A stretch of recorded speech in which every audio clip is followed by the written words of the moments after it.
Hi, my name is Maggie, a member of the Alliance National Parent Partnership Council. We are continuing to celebrate parents as heroes and acknowledging the many ways that families are helping their children and themselves manage all the emotions that come in day to day and throughout this pandemic.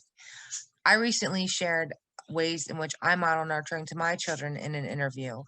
So today I'm going to ask my friends at the Alliance National Parent Partnership Council the same question. We'll start with Kara. Kara, what tools do you find yourself reaching for when you model nurturing? Thanks, Maggie. I very often use books. I find my story time with my kiddos at night, we can talk through things that are happening with the characters in the books, how they're feeling, what they might do in certain situations. And sometimes that brings up conversations about things that are happening for my children themselves. And so it's a great opportunity for us to have a conversation. And my favorite part is we get to snuggle together as we read those stories. That's great. Thank you, Kara. How about you, Miss Betty? Thanks, Maggie. I model nurturing with Brandon. That's my son. He's 14, so he's all over the place. But when we go out to give gas cards away to people that's suffering from the COVID pandemic that don't have gas to get back and forth to work all the time, or to look for jobs, that's how he learns what it is to be a nurturer. That's great, Miss Betty. Thank you. Victoria?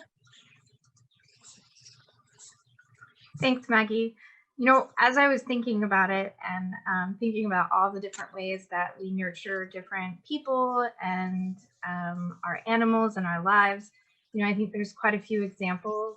But one of the tools I think that is most helpful, something that I fall back on, is just simply giving space and time for silence and conversation. So after an experience or we interact with someone, we spend time talking to each other. Take care of the cat, we talk about it. How did we nurture our cat? See a friend, how did we nurture our relationship with our friend? So simply that conversation can be a tool. I love that. Thank you, Victoria. Edward? So for me, the tool I use is stories, real life stories on ways my mom maybe nurtured me growing up, using certain situations to express how that worked for me. And then after sharing those stories, my children have a chance to kind of reflect and tell me their thoughts on that. Great. Thank you, Edward. Martha? Well, I have some wonderful grandchildren, and I think there's so many ways to nurture them in every opportunity. And I think it all starts with listening and being alert and paying attention to what they're experiencing at any given moment. Sometimes they're frustrated, sometimes they're really excited, sometimes they're sad, you know, so just being aware of where they are emotionally. And one of the things that I find it brings me great joy, and I think it helps them also, is that we just take a walk in my neighborhood. I just hold their hand, and just that physical touch of holding their hand and having that wonderful experience of just being one-on-one, being together, and listening to them tell me stories, and responding to them, and having for those moments, having them just have that feeling like they're the most important person in the world, and that whatever they say, they're going to have a listening ear.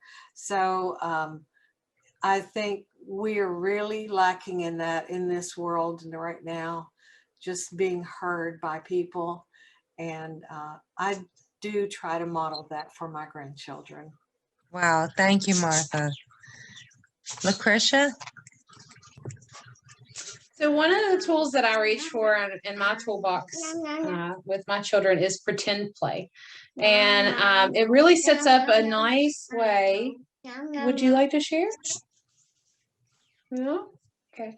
It really sets up a nice way to be able to take specific situations and set those up for how our children might act or things they might say or do. With my boys, it looked a little different than what it does with my little girl, but nevertheless, setting up those opportunities through pretend play and role playing with our children is a great opportunity for us to really practice what it's like to nurture. She loves to nurture her dolls. I'll find her all the time throughout the house in little quiet times and spaces, pretending that her dolls are her babies, and she takes really good care of them, which hopefully she learned that from us as parents. Oh, so sweet. Thank you, Lucretia. Lachey?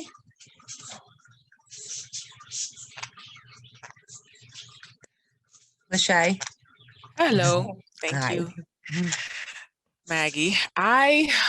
Something like what Martha mentioned in regards to special time and having that undivided attention and being able to be that listening ear, and that they have my full attention, maybe the 15 minutes or an hour. Let's go out to eat. Let's go for a walk. Let's go to the playground, where they have that full attention for themselves and how they want to use it. And I did that for 6 young girls in my life. Gosh, they're all graduating from college now, and each one would get just special time and what day and what time and give them that attention. So that's one of my tools called special time. Thank you.